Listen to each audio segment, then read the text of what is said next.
Hello students, so a new question. Please read the statement carefully.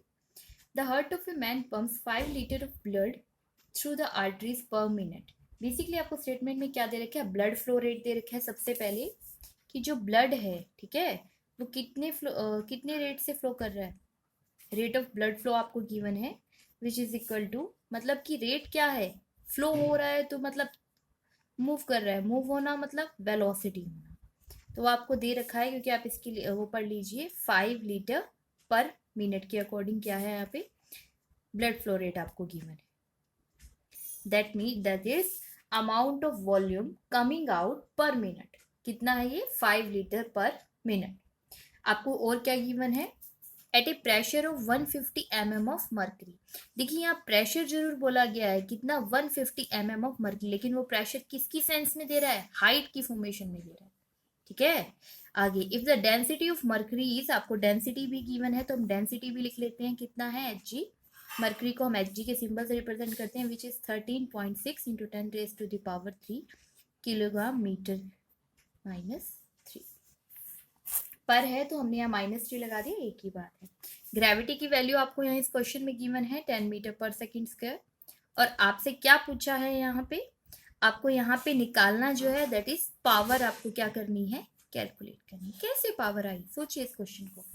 तो आपको heart जो है वो ब्लड को पंप करता है, ठीक है, हार्ट ब्लड को पंप करता है, so it has to spend some energy. उस ब्लड को पंप करने के लिए उसको कुछ एनर्जी क्या करनी पड़ेगी, स्पेंड करनी पड़ेगी. और उस एनर्जी के लिए कहाँ से आएगी एनर्जी, एनर्जी के लिए उसे कुछ ना कुछ वर्क करना पड़ेगा. It has to do some work. So work per unit time, यानी कि जो हमने बोला कि वर्क करना पड़ेगा वो टाइम के रिस्पेक्टिव ही तो होगा. तो वर्क पर यूनिट टाइम क्या हो जाता है, पावर. तो आपको वो पावर कैलकुलेट करनी है. हाँ जी, इसको समझने के लिए, इसकी वर्किंग को समझने के लिए हम यहाँ पे क्या कर रहे हैं, एक सिलेंड्रिकल ट्यूब बना रहे हैं, सिलेंड्रिकल स्प्रे टाइप गन बना रहे हैं, जिससे कि आप ब्लड की कैसे कि ब्लड फ्लो कर रहा है, ठीक है, उसकी वर्किंग को समझ पाए. ये पॉइंट बहुत अच्छे से समझने वाला है कि जैसे आपने कहा कि ब्लड का पंप होना, तो उस पंप के लिए क्या चाहिए, आप ब्लड को पंप करना चाहते हैं आगे की तरफ, तो आपको क्या चाहिए उसके लिए आपको एनर्जी सप्लाई करनी पड़ेगी, और एनर्जी के लिए आपको वर्क करना पड़ेगा, और वर्क पर यूनिट टाइम ही क्या होता है, पावर होता है. हाँ जी, तो इस डायग्राम को देखिए आप अच्छे से. हाँ जी, सी आपको यहाँ पे 2 फिगर्स गिवन है, तो इन 2 फिगर्स में क्या गिवन है वो देखिए बेटा.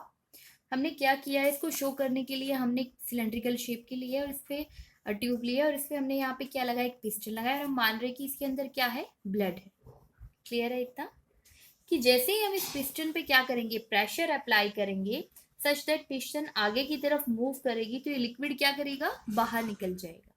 ठीक है, तो हमने let it consider delta time dt. तो हमने माना कि कुछ डेल्टा टाइम dt के बाद, जैसे आपने प्रेशर लगाया, आप यहाँ से दिख रहे हैं पिस्टन यहाँ से अभी बाहर थी काफी दूर, जैसे आप इसको अंदर कर रहे हैं, ये अंदर की तरफ जितना शिफ्ट हो रही है, वो वाटर की या जो आप ब्लड कंसीडर कर रहे हैं वो इतना यहाँ से क्या हो रहा है, फ्लो हो रहा है.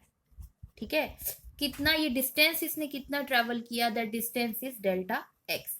तो इस डेल्टा टी टाइम में ये पिस्टन डेल्टा एक्स आगे चला गया है. तो डेल्टा एक्स लेंथ का जो आपका ब्लड का कॉलम है that has phloem out of the heart. ठीक है, डेल्टा एक्स कॉलम को जो आपका ब्लड का कॉलम था वो बाहर क्या कर चुका है, एग्जिट हो चुका है, निकल चुका है. हाँ जी, और इस ब्लड को बाहर निकालने के लिए जो वर्क किया गया है, उस वर्क को कैसे लिखेंगे, उस वर्क डन को कैसे लिखेंगे हम देखिए. बेसिकली जैसे इस पिस्टन पे हमने प्रेशर अप्लाई किया, इसने मूवमेंट आगे की तरफ की, तो हम ये देख रहे हैं कि डेल्टा टी टाइम में मान लीजिए हमने इसको यहाँ से शिफ्ट किया, तो ये डेल्टा एक्स कॉलम क्या हुआ, एक्सटेंड हुआ है. तो डेल्टा एक्स कॉलम का जो ब्लड है वो फ्लो आउट हुआ है. तो बेसिकली वर्क डन कितना हुआ इसके अंदर, ठीक है, वर्क डन से निकालते हैं हम. वर्क डन क्या होता है, फोर्स इंटू डिस्प्लेसमेंट. फोर्स को क्या लिख सकते हैं हम, फोर्स को हम प्रेशर इंटू एरिया लिख सकते हैं, because pressure is force per unit area, तो फोर्स को हम प्रेशर इंटू एरिया लिख सकते हैं, इंटू में डिस्प्लेसमेंट. हाँ जी, तो वर्क डन हमारे पास हो जाएगा pressure into area into displacement कितना है, डेल्टा एक्स. क्लियर है इतना. हाँ जी, इसको क्या हम इस तरीके से लिख सकते हैं, area into delta x. Already 2 dimensional area था, एक और 3 डायमेंशन आ गई, जो किस में कन्वर्ट हो गया, वॉल्यूम में. ठीक है। अब हमें क्वेश्चन में वर्क डन नहीं निकालना, हमें क्वेश्चन में क्या कैलकुलेट करना है, पावर। पावर क्या होती है, power is equal to work per unit time. क्यों टाइम हम डेल्टा टी ले रहे हैं, क्योंकि हमने ये मूवमेंट का टाइम भी डेल्टा टी लिया है। तो हमारे पास हो जाएगा P delta we divided by delta T. हाँ जी, इसको कैलकुलेट करने के लिए देखिए, प्रेशर जो है आपका, अब आप इसका प्रेशर किसकी टर्म्स में लिखेंगे, जब भी आपका हाइट के रिस्पेक्टिव में प्रेशर होता है, क्योंकि आप मूवमेंट देख रहे हैं कहीं से कहीं पोजीशन क्या हुई है, चेंज हुई है, तो उसके रिस्पेक्टिवली हम लिखते हैं रो जी एच। बच्चों आपको ये अच्छे से याद होगा कि प्रेशर की वैल्यू को हमने रो जी एच किस तरीके से लिखा था। क्लियर है इसमें, delta we divided by delta T.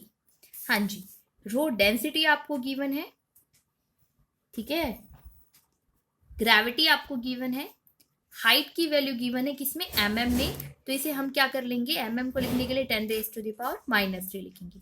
Delta we आपको गिवन है 5 × 10⁻³ लिख रहे हैं हम। क्यों लिख रहे हैं, क्योंकि हमें पर मिनट में गिवन है और उसे हमें किस में कन्वर्ट करना होता है, सेकेंड।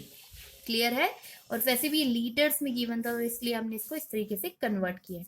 इसको जैसे ही आप सॉल्व करेंगे इस पूरी इक्वेशन को, आपके पास पावर की वैल्यू 1.7 वॉट आ जाएगी। आपको चेक करना है कि ऐसा कौन सा ऑप्शन है जिसमें पावर की वैल्यू 1.7 वॉट गिवन है। तो अगर आप क्वेश्चंस देखते हैं तो इसमें ऑप्शन बी ऐसा ऑप्शन है जिसमें पावर की वैल्यू 1.7 वॉट आपको गिवन है।